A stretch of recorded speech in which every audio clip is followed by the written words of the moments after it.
의 이름으로 기도드립니다. 아멘. 이 시간은 저희가 지난 시간에는 가장 엘리야 사건에 있어서 가장 유명한 사건인 갈멜산에 불이 내리는 사건을 저희들이 이야기를 했습니다. 그래서 3년 반 동안 갈멜산 사건을 통해서 하나님께서 이스라엘에게 선언하셨던 심판인 가뭄이 그치게 되고 드디어 이제 비가 내리게 됩니다. 그러니까 그런 놀라운 하늘에서 불이 내려서 하나님 모든 백성들 앞에 불이 내려서 하나님의 살아계심을 짜자잔 하고 보여준 아주 놀라운 사건이죠. 근데 이제 그 사건의 결과를 놓고 봤을 때 우리는 무엇을 기대하고 엘리야는 무엇을 기대를 했을까요? 그 놀라운 사건을 보면 사람들이 참 변하지 않을까? 하나님의 살아계심을 알면, 하나님이 놀라운 능력을 알면 사람이 변하지 않을까? 그리고 뒤집어져서 새로운 회개 운동이 일어나고 부흥 운동이 일어나지 않을까? 이런 기대가 있지 않나요? 보통 많은 부흥 운동들이라든지 또 많은 많이 갑자기 생각이 안 나. 간증하러 다니시는 분들의 이야기를 듣다 보면 그런 놀라운 일들을 한 번씩 경험하고 나면 뒤집어져서 내 삶이 완전히 변화됐다. 그래서 내가 그 전까지는 죄악된 삶을 살았지만 이제는 새로운 삶을 살고 있다고 하면서 이제 간증을 하시거든요. 그럼 우리는 그 얘기를 듣고 왜 나한테는 저렇게 뒤집어지는 삶이 없지? 이러면서 부러워하기도 하고, 또 한편으로는 맞아, 그래, 나는 지금 좀 뜨뜨미지근해도 저렇게 하나님은 뜨겁게 아직도 살아계시고 역사하시는구나 하면서 나도 그 뜨거운 마음을 다시 뜨거운 하나님의 사랑을 체험해보고 싶다, 이런 이제 열망도 갖게 됩니다. 그래서 또 그런 간증을 듣게 되면 우리도 열심히 기도하면서 회개하면서 이제 그렇게 살아가게 되는 거죠. 우리가 이제 기대하는 스토리는 그렇습니다. 근데 이 스토리는 우리만 기대한 것이 아니라 사실 엘리야도 기대를 했겠죠. 이거 백성들이 다 그러니까 바알이냐 여호와냐 이제 왔다 갔다 하던 사람들이 이제 여호와의 능력을 보고 여호와 쪽으로 몰리는 것도 보면서 이제 그런 이스라엘의 어떤 종교 개혁이, 새로운 개혁이 일어날 것을 기대했던 것 같습니다. 기대를 하는 게 당연한 것이죠. 그러나 이야기는 우리가 다 오늘 읽은 것처럼 전혀 그런 이야기가 일어나지 않습니다. 이제 하나님의 놀라운 능력을 듣고 보고 이제 간 아합이 이세벨에게 이런 모든 일들을 다 전달하게 됩니다. 근데 이세벨은 여기서 듣는 포인트가 좀 달랐어요. 하나님의 놀라운 능력, 하나님이 불을 내리셨고 바알과 선지자들은 불을 내리지 못했다. 그래서 그 전쟁에서 어떻게 보면 하나님과 바알의 전쟁이거든요. 그 전쟁에서 바알은 아무런 힘도 못 쓰고 여호와만이 놀라운 능력을 보여줬다. 이런 어떻게 보면은 그런 이야기들을 전달했을 것 같아요. 근데 이세벨이 듣는 포인트는 여호와의 살아계심, 불을 내리심, 바알의 무능 이런 쪽이 아니었어요. 듣는 포인트는 뭐였냐면, 아니 감히 내 선지자를 죽여. 여기가 이세벨이 그 놀라운 기적의 사건을 듣는 포인트였습니다. 그래서 자기의 모든 선지자가 죽었다라는 것을 알게 된 이세벨은 여호와의 능력 이런 것들은 전혀 생각하지 않고 오직 내 선지자를 죽인 엘리야를 나도 죽여야겠다라는 분노가에 불붙게 됩니다. 그래서 내가 반드시 엘리야를 죽이겠다. 내일 이맘때면 엘리야도 그들과 같이 죽은 목숨이 되게 하겠다. 내가 반드시 엘리야를 죽이겠다. 이렇게 자신의 신의 이름을 걸고 맹세를 하죠. 막 이를 바득바득 깔면, 이게 그림이 그려지시나요? 분노가 펄펄 끓어오고 이를 바득바득 깔면서 내가 반드시 엘리야를 죽여버리겠다 이렇게 결심하고 있는 그 모습들을 우리는 보게 됩니다. 악인이라든지 우리는 그런 놀라운 것들을 보면 사람들은 참 변할 것이다라고 생각하지만 자기 신념, 자기 고집, 자기 신앙이 너무 강한 사람들은 그런 하나님의 놀라운 능력을 보더라도 절대 변하지 않습니다. 사람이 쉽게 변하지 않아요. 그러니까 변하는 것도 우리는 뭐라고 얘기하냐면 하나님의 은혜라고 이야기를 합니다. 아합도 분명히 봤어요. 근데 이렇게 말을 가서 그렇게 전달하는 걸 보면 아합이 변한 것 같아요. 그 놀라운 걸 보고 하나님, 그는 현장에서 그 사건을 봤어요. 봤음에도 불구하고 이세벨이 펄펄 뛰도록, 그래서 엘리야를 죽이도록 내버려 두고 있는 그 모습을 이 아합은 지금 안 보겠습니까? 내버려 두고 있는 아합의 모습을 보고 있으면, 상상하면 아합도 그 놀라운 장면을 봤지만 전혀 변하지 않았다는 것이죠. 아합도 변하지 않았고 이세벨도 변하지 않았습니다. 놀라운 능력이 있으면 변할 것이다. 그렇지 않다는 것이죠. 놀라운 능력이 있을 때 변하는 건 오직 하나님의 은혜를 받은 아주 겸손한 마음을 가지고 있고, 내가 언제든지 하나님께 변할 마음을 가지고 있는 겸손한 마음을 가진 자들만이 이렇게 하나님의 은혜 속에서 변화될 수 있는 것이죠.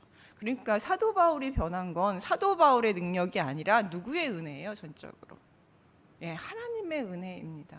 하나님의 마음을 강팍하게 하시고 하나님께서 은혜를 주시지 않으면 아무리 세상 천지가 개벽하는 놀라운 능력이 주어져도 완악한 인간은 잘 변화되지 않습니다.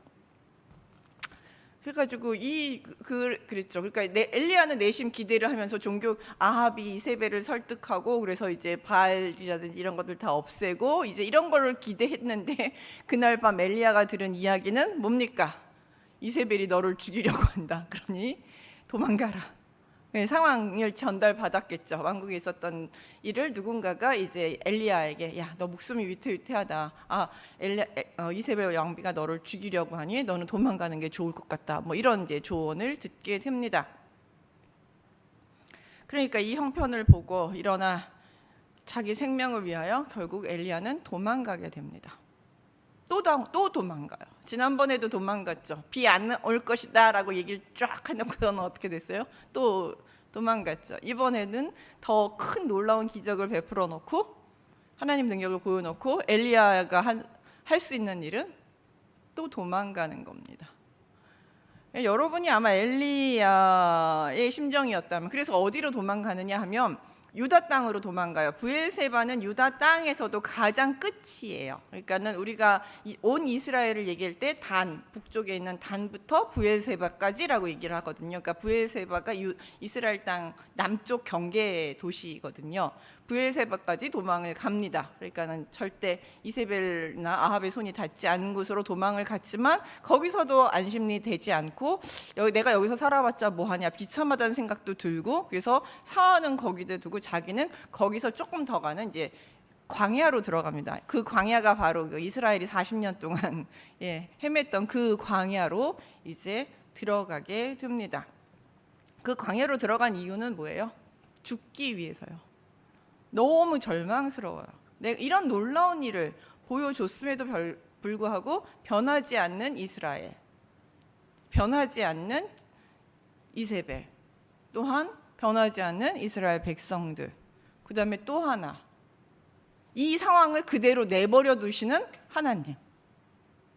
나는 뭐 한 걸까? 이런 생각이 들지 않겠습니까? 나는 열심히 최선을 다해서 죽어라고 목숨 걸고 아합 앞에 나타나서 하나님께 기도하고 불을 내리는 기적을 보여줬는데, 나는 열심히 하는 명령대로 사역 다 했는데 내가 그 사역을 한 결과가 아무런 결과가 없어요. 변화가 전혀 없어요. 그리고 오히려 나는 그것 때문에 죽을 위험에 더 빠지게 된 것이죠. 그래서 결국 나의 신세는 또다시 도망자 신세가 되어야 된다는 것이죠. 그러니까 이게 뭐야? 이게 뭐지? 나는 열심히 일해놓고 하나님은 도대체 뭐 하신 거지? 하나님 왜 이러시는 거지? 하나님은 나를 통해서 일하시기는 하실 생각은 있으신가? 아합을 변화시킬 생각은 있으신가? 아합을 변화시키지 않으시면 그를 심판하실 생각은 있으신가? 많은 하나님에 대한 많은 질문들이 끊임없이 일어나면서, 나는 왜 사나? 내가 살아봤자 무슨 의미가 있는가? 하나님한테 백성들한테도 버림받고 하나님한테도 버림받은 느낌을 충분히 가질 수 있겠죠. 우리가 뭔가 더 열심히 했는데 그 결과도 나쁘지 않았는데 내가 팽당했을 때 느낄 수 있는 그런 감정들이 우리는 여기에 엘리야한테 있다고 생각을 합니다. 그 결과를 보지 못했을 때. 이런 생각들이 듭니다. 나는 최선을 다했지만, 네. 그러니까 누워서 나는 뭐야? 죽으려고 누웠어요. 내 생명을 거두어 가서서 나 죽여주십시오 하나님. 그래서 하나님 앞에서 나 죽여달라고 막 떼쓴 선지자 몇 안 되는데 나 죽여주십시오. 뭐 이럴 거면 왜, 그러니까 이 말 속에는 많은 그의 절망들. 이럴 거면 왜 나한테 이런 일을 시키셔가지고 이런 원망도 있고, 예, 절망도 있고, 울고 있고, 여러 가지 이 지금 상황에 대한 이해하지 못함, 하나님을 도저히 이해할 수 없음, 뭐 이런 상황들이 전부 다 포함된 말이 내 생명을 거두어 가 주시옵소서라는 말이죠.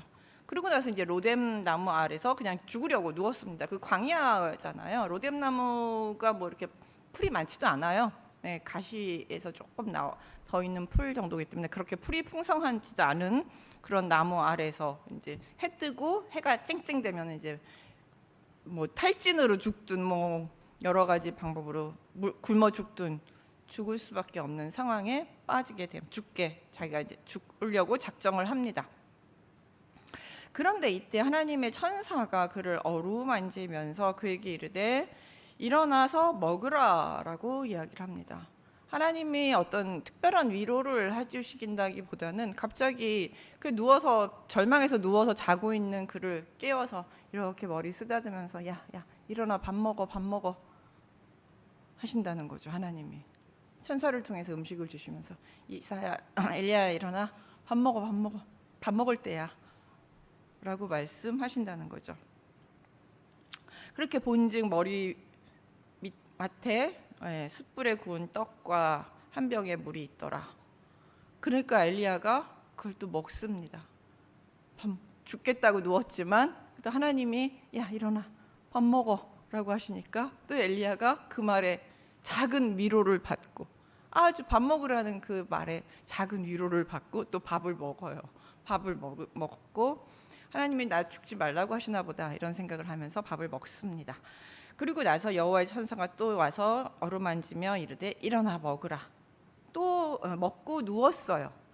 먹고 누워서 나 움직이기도 싫어. 그러니까 먹고 누웠어요. 그러니까 또 다음 날도 와서 또 어루만지면서 야 일어나 밥 먹을 시간이야. 밥 먹어 라고 합니다. 그러니까 또 엘리야가 일어나서 또 밥을 먹습니다. 그래서 왜 이렇게 밥을 먹이면서 뭐라 그러니까 너 이제 갈 길이 조금 있어. 너가 여기서 끝이 아니야. 네가 할 일은 여기서 끝이 아니야. 너가 실패한 게 아니야. 너는 여전히 할 일이 있고 너는 하나님이 너를 지켜보고 돌보고 계셔. 그러니 이 밥 먹고 힘내서 나랑 같이 좀 더 가자. 이렇게 얘기를 하는 거죠. 이런 이야기를 하고, 그래서 또 일어나서 밥을 먹습니다. 음식을 먹고 그 음식에 기대어서 40주간을 쭉 걸어갑니다. 아마 날마다 천사가 야 이만 오늘 여기까지, 야 밥 먹어, 수고했어, 밥 먹어. 또 다 하루 가면 또 여기까지 하고 또 어떻게 해요? 밥 먹자, 밥 먹고. 엘리야가 그 40일 동안 한 일은 밥 먹고 걷고 밥 먹고 걷고 하는 일상의 삶들을 그냥 보내게 됩니다. 그렇게 해서 간 것이 호렙산이에요. 호렙산까지 갔습니다. 그리고 그 호렙산에 들어가서 머물다 보니 하나님의 말씀이 그에게 임하기 시작합니다. 엘리야야 엘리야야 하면서 하나님이 직접 엘리야에게 나타나셔서 하나님께서 직접 말씀하십니다.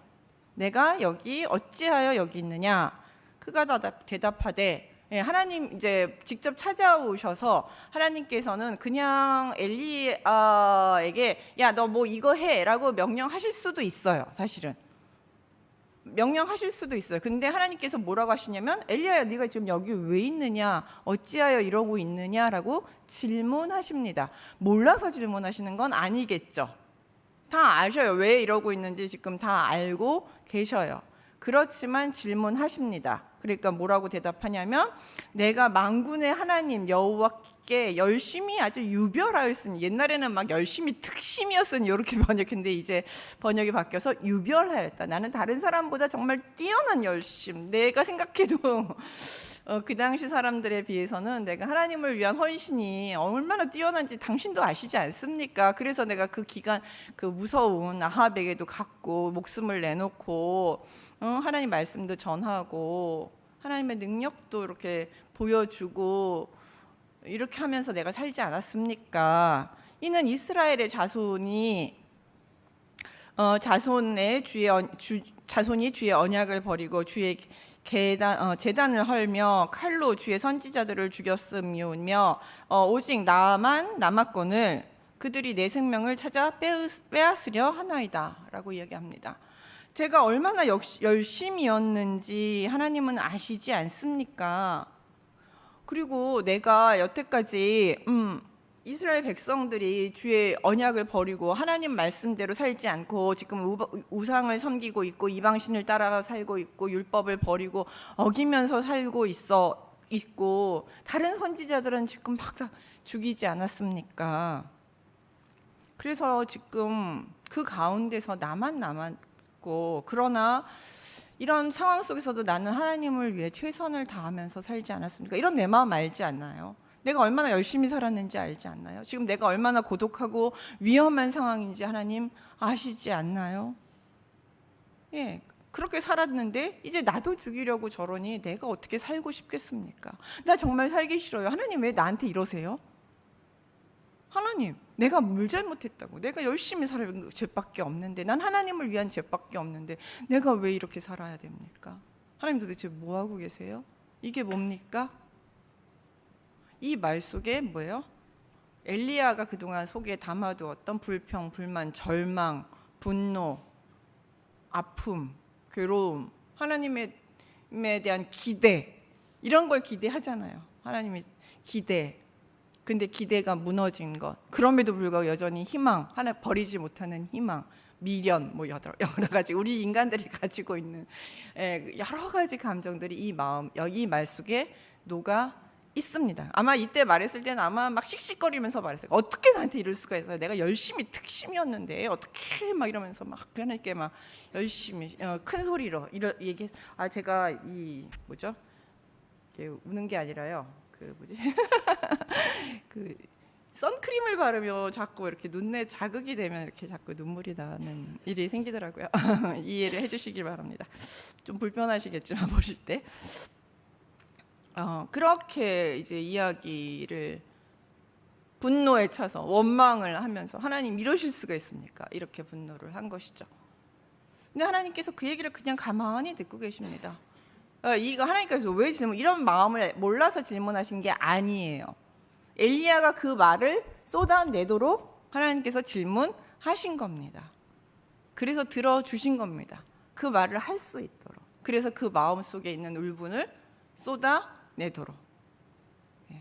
누군가가 너무너무 화가 냈을 때 우리가 할 수 있는 가장 좋은 방법 중에 하나, 그 사람에게 하나님은 물론 해결책도 주실 수 있지만 우리 같은 사람은 해결책을 줄 수 없을 때 우리가 할 수 있는 가장 좋은 방법은 들어주는 겁니다. 그 사람이 왜 화가 났는지, 왜 그렇게 분노하는지, 왜 그렇게 절망하는지, 왜 그렇게 아픈지 들어주는 겁니다. 하나님이 들어주신 거예요. 엘리야의 그 아픔을, 죽기까지 속상했던 하나님이 들어주신 겁니다. 그러니까 하나님은 여기서 좋은 상담자가 되셨습니다. 그러면서 들으셨죠. 그러면서 여호와께서 이르시되 너는 나가서 여호와 앞에서 산에 서라 하시더니 그 말을 다 들으신 다음에 하나님은 이런 쓸데없는, 내가 다 계획이 있어서 그러는 건데 뭐 이렇게 쓸데없는 소리를 하냐, 이런 소리 안 하셨어요. 그냥 다 들으셨어요. 다 들으시고 난 다음에 이제 요 산 앞에 서봐라. 내가 너한테 보여줄 것 있다. 서라라고 하시니 그러면서 여호와께서 그 앞을 지나가십니다. 엘리야가 서 있는 그 앞으로 여호와께서 지나가십니다. 하나님의 모습을 본 사람이 많지가 않아요. 직접적인 모습을 본 사람이 누가 있었어요? 모세가 있었죠. 모세가 보여달라고요 막 하니까 모세에게 등만 살짝 보여주셨죠. 그리고 여기서는 엘리야에게, 물론 하나님의 실제적인 모습을 보여주신 것은 아니지만 그러나 하나님께서 자발적으로 엘리야에게 자신의 살아계심과 내가 있다, 나 자신을 보여주시기 위해서 하나님 직접 내가 여기 있다라는 것을 알려주시기 위해서 하나님께서는 엘리야에게 자신의 모습을 보여주십니다. 어떤 모습으로 보여주시냐면 크고 강한 바람이 산을 가르고 바위를 부수고 막 놀라운 폭풍우, 우리 지금 요번에 지금 태풍 온다고 지금 긴장인데 태풍이 오는 것보다 더 강렬한 바위를 쪼개고 산을 흔들 만큼 놀라운 폭풍이 막 몰아치는에도 불구하고 거기서 보니까 하나님이 안 계셨어요. 그 다음에 지진이 막 일어납니다. 지진이 인간에게 또 되게 무서운 것이죠. 지진이 막 일어나는 가운데도 하나님께서 계시지 않았습니다. 그 다음 지진 후 불이 있으니요. 불 가운데서도 여전히 하나님은 계시지 않았어요. 불 가운데 계신 하나님 하면 모세가 생각이 나죠. 모세는 타는 불 가운데 계신 하나님의 모습을 발견했지만 여기서는 불 가운데도 하나님이 계시지 않았습니다. 예, 폭풍 가운데도, 그 다음에 지진 가운데도, 불 가운데도. 근데 요게 폭풍이나 불이나 지진 이 모든 것이 보통 하나님이 나타나실 때 쓰는 방법이죠. 시내산에서 백성들, 여기가 지금 호렙산이라고 그랬는데 호렙산이 시내산이에요. 시내산이 어떤 산이면 모세가 하나님을 만난 산이기도 하고, 이 내력을 보면 이 이스라엘 백성이 출애굽한 다음에 그 시내산에 모였잖아요. 시내산에 모여서 아래에서 이제 하나님의 임재를 받잖아요. 거기서 빽빽한 구름 싸움 가운데, 지진 가운데, 폭풍 가운데, 불 가운데 나타나시는 하나님의 모습을 본 곳이 바로 시내산이에요. 그래서 그곳에서 하나님의 목소리를 듣죠. 십계명을 받은 곳이 바로 이 시내산입니다. 그러니까 그 시내산에 나타나시는 하나님의 모습은 일반적으로 폭풍 가운데, 불 가운데, 지진 가운데 나타나시는 하나님의 모습이에요. 그렇게 해서 놀라운 모습으로, 두려운 모습으로 나타났습니다. 그런 역사를 가지고 있습니다. 그곳에서 하나님은 그러나 그런 모습으로 나타나지 않으셨습니다. 어떤 모습으로 나타나냐 하면 세미한 목소리로, 세미한 소리로 나타나셨습니다. 그러면서 엘리야가 듣고 세미한 소리로 나타나셨고, 엘리야는 그 소리를 듣고 겉옷으로 얼굴을 가리고, 왜냐하면 하나님의 모습을 보게 되면 죽기 때문에 직접적으로 보지 않기 위해서 자신의 겉옷을 영광을 감당하지 못하기 때문에 가리고 굴 어귀에서 서니까 소리가 그에게 임하여 이르시되 엘리야야 내가 어찌하여 여기 있느냐. 다시 한번 물으십니다. 조용한 소리로 엘리야야 네가 어찌하여 여기 있느냐. 아까 했던 질문을 그대로 조용하게 물으십니다.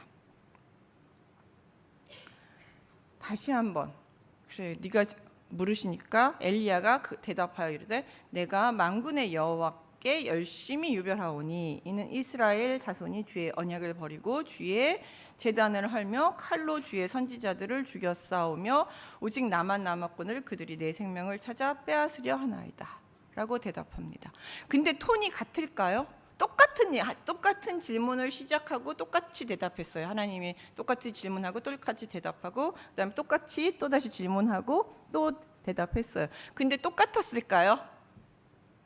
처음에 네가 여기 있느냐 했을 때 엘리야는 막 씩씩대면서 내가 막 이렇게 분노에 차서 자신의 억울함, 속상함 이런 것들을 다 토로했겠지만 하나님의 놀라운 다시 하나님이 자신 앞에서 보여주시는 그 자상한 목소리, 위로하시는 목소리, 세미한 목소리, 그 마음을 울리면서 차분하게 너 왜 그러느냐, 네가 어찌하여 그러느냐 라는 음성을 들으면 우리는 또 어떻게 될까요? 엘리야는 어떻게 반응했을까요? 똑같이 분노하면서 큰 소리로 빽빽거렸을까요? 아니겠죠. 글쎄요, 제가요 하나님 열심은 특심이었는데요. 그리고 선지자들은 다 죽었고요. 저만 남았어요. 하나님 어쩌면 좋을까요? 하나님 어떡할까요? 하나님 저 어떻게 하실 거예요? 하나님 저 좀 도와주세요. 제가 하나님 아니면 어찌 살겠습니까? 이렇게 마음이 바뀌지 않을까요? 하나님이 내 소리를 다 듣고 계시고 나를 위로하시고 나와 함께 하시고 가신다는 걸 알았을 때 아까처럼 마음이, 그 분노의 마음이 그대로 있었을까요? 억울한 감정들이 그대로 다 있었을까요? 아니죠. 똑같이 질문하셨어도 나는 달라졌다는 거죠. 네. 그래서 아마 톤은 상당히 많이 달라졌을 겁니다. 하나님, 제가요 이러니 도와주십시오 라는 등. 하나님은 여전히 그래도 나를 사랑하고 계신다는 거 제가 알았으니 하나님 이제 어떡할까요? 라고 바뀌었겠죠. 저는 이 세미한 음성이 뭘까라는 생각을 좀 많이 해봤어요. 물론 우리의 마음을 어루만지는 그 부드러운 자상함 이런 것이라고 생각할 수도 있지만, 이 세미한 음성을 아까 그 천사를 통해서 주시는 밥과 연결을 한번 해봤어요. 그것이지 않을까라는 생각했어요. 우리는 하나님을 만날 때 막 놀라운 능력이나 기적이나 이적을 통해서 하나님을 만나길 원하고, 그렇게 해서 우리의 신앙이 뜨거워지기를 원하는 것 같아요. 근데 그런 경우는 많지 않습니다. 그리고 여러 가지 어려운 일이 있을 때, 나의 삶이 팍팍할 때, 팍팍하고 힘들 때, 사실 그 기적을 바라는, 놀라운 일이 벌어지길 바라는 그 시간 내내가 되게 참 퍽퍽하고 힘들어요. 그거 하나만을 바라면서 사는 삶이라는 게 무지 퍽퍽해요. 왜냐하면 그것이 달성이 돼야지만, 내가 워낙 기도하고 있는 그 목적이 달성이 돼야지만 내가 편안하고 행복해지잖아요. 그것이 달성되기 전까지 나는 너무 힘들어요. 왜냐하면 그거 하나에 목매고 있기 때문에. 근데 하나님께서 세미한 음성으로 그에게 말씀하셨다라는 건, 우리의 일상에서 하나님께서 세미하게 주시는 은혜들, 조용조용하게 주시는 은혜들, 작은 은혜들이 아닐까라는 생각을 해봅니다. 그 내가 원하고 기도하고 하는 큰 일을 기다리는 동안에 우리는 그것만 목맬 것이 아니라 그 사이에 우리에게 주시는 작은 은혜들, 그 시간들을 버틸 수 있게 해주시는, 공급해 주시는 은혜들을 발견하는 것들이 필요하지 않을까라는 생각을 해봤어요. 예를 들어서 맛있는 밥을 먹는 거, 누군가 나에게 맛있는 밥을 사준다든지, 내가 누군가에게 맛있는 밥을 먹는지, 누군가 나에게 맛있는 밥 한 끼를 사주면, 아, 이게 하나님께서 나에게 주시는 위로구나, 감사하다 라고 하면서 내가 맛있게 먹으면서, 하나님 감사합니다, 오늘 하루 이렇게 또 맛있는 밥을 주셔서 감사합니다. 누가 나한테 차 한 잔을 사주면, 아니면 내가 기쁜 마음으로 차를 한 잔 사면서 수다를 떨면서 내 마음을 약간 내려놓을 수 있거나 그 시간을 잊을 수 있으면, 하나님 감사합니다, 내가 그것에만 매달리지 않고 누군가 만나서 즐겁게 이야기할 수 있게 해주심을 감사합니다. 내가 뭐 아주 작은 예쁜 거를 발견해서 뭔가를 하나 사오더라도 그걸 보면서, 아, 내가 이런 작은 예쁜 걸 살 수 있어서 감사합니다. 누군가 나에게 오늘은 얼굴이 좋아 보이네 이런 얘기를 하면, 아, 내가 그런 말을 해준 누군가가 나한테 있게 해주셔서 감사합니다. 이런 작은 감사들을 쭉 하나님의 글들을 통해서 주시는 작은 감사들을 모아서 세미한 음성으로 듣고 있다라면, 언젠가 하나님께서는 그 시간이 지나면 하나님께서 계획하신 그때에 내가 원하는 기도를 응답하시지 않을까라는 생각을 했습니다. 그래서 하나님께서는 엘리야에게 절망하고 누워 있을 때 다른 것을 한 것이 아니라 계속 천사를 통해서 위로의 말을 한 것이 아니라 계속 밥을 주셨다. 일어나 밥 먹어. 밥 먹고 일어나. 내가 너무 절망해서 아무것도 할 수 없을 때, 우리가 누군가가 절망해서 쓰러져 있을 때 우리가 할 수 있는 건 밥 먹자. 밥 먹자. 그 얘기죠. 근데 그 밥 먹자, 내가 하나님께서 밥을 주시는 그 행동이 뭐예요? 내가 너와 함께 한다라는 사인입니다. 내가 함께 밥을 먹을 수 있는 거, 누군가 나에게 밥을 챙겨준다는 거, 천사가를 통해서 밥을 한 끼 챙겨주신다는 거, 하나님이 계속 너와 함께 하신다라는 사인이라는 것이죠. 사실 이 경험 처음 한 거 아니에요. 엘리야는 어디서도 했나요? 사르밧에서도 했었어요. 사르밧, 그 기근이 일어난 상황 속에서도 하나님은 엘리야를 뭘로 위로하셨어요? 사르밧 과부의 집에서 마르지 않는 밀가루와 기름을 통해서 끊임없이 밥을 먹으면서 오늘 하루도 하나님께서 함께 하셔서 밥을 먹을 수 있게 해주셨구나 라는 것이죠. 참 특이하죠. 엘리야 이야기는 그 밥이라는 것이 참 별거 아닌 것 같지만 까마귀를 통해서 먹을 걸 주셨던 하나님, 사르밧가브를 통해서 먹을 걸 주셨던 하나님, 그리고 오늘은 천사를 통해서 먹을 걸 주셨던 하나님, 세미한 음성으로 위로하시는 하나님, 어루만지시는 하나님. 참 엘리야는 너무너무나 뛰어난 능력을 가지고 있고 엄청난 능력, 힘을 발휘할 수 있는 능력을 가지고 있고 큰 일도 하셨지만 하나님이 엘리야를 다루시는 방식은 어땠어요? 참 사소해요.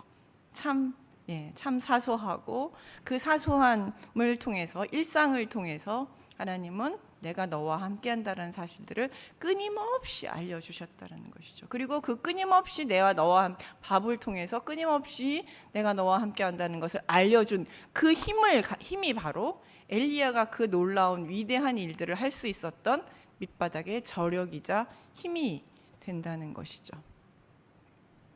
그렇기 때문에 진정한 신앙은, 어떻게 보면 진정한 신앙이라는 것은 큰 놀라운 역사를, 하나님의 큰 기적을 바라는 삶보다 하루하루의 삶 속에서 나에게 주신 은혜가 뭔지 찾아낼 수 있는 것이 바로 뛰어난 신앙을 가진 사람의 자세가 아닐까 생각합니다. 사실 전도서가 저는 그래서 많이 생각이 났어요. 전도서를 요즘은 전도서가 좀 인기입니다. 뭐 헛되고 헛되다는 게 뭐가 인기냐라고 하지만 전도서를 이제 다른 말로 뭐라고 얘기하냐면 일상의 신학이라고 얘기를 해요. 제가 아는 박사님이 전도서 책을 쓰셨는데 제목이 일상의 신학 전도서예요. 그 이유가 뭐냐 하면 그 전도서는 다 헛돼요. 다 허무해요. 모든 거 뭘 지혜를 찾았어도 뭐 나중에 헛되고, 모든 부를 다 누려봤지만 헛되고, 뭐 높은 데 올라가 봤지만 헛되고, 다 헛되다라고 얘기를 해요. 그런데 그러면서 중간중간에 후렴구처럼 들어가는 게 뭐냐 하면은 오늘 하나님께서 너에게 이렇게 먹을 음식을 주시고 식탁에 둘러앉아서 식구들이나 친지들하고 즐겁게 식사할 수 있는 이 시간을 뭐예요? 감사하고 기뻐하라, 누려라. 이것이 하나님께서 너에게 주신 복인이라 그랬습니다. 그게 너가 누릴 수 있는 복이다. 오늘 하루 하나님이 주신 것들에 감사하면서 그걸 누리는 것이 누리는 것이 바로 행복이고 기쁨이다. 그러니 세상에 뭐 헛되고 뭐 절망적이고 내 뜻대로 안 되고 속상한 거 참 많지만 그거 바라보고 너무 절망하고 낙담하고 우울하게 살지 말고 오늘 하루 네 친구들과 네 가족들과 행복하게 보내는 그 시간을 감사하면서 보내라. 그것이 하나님께서 너에게 주신 행복이자 복이다라고 이야기를 하고 있어요.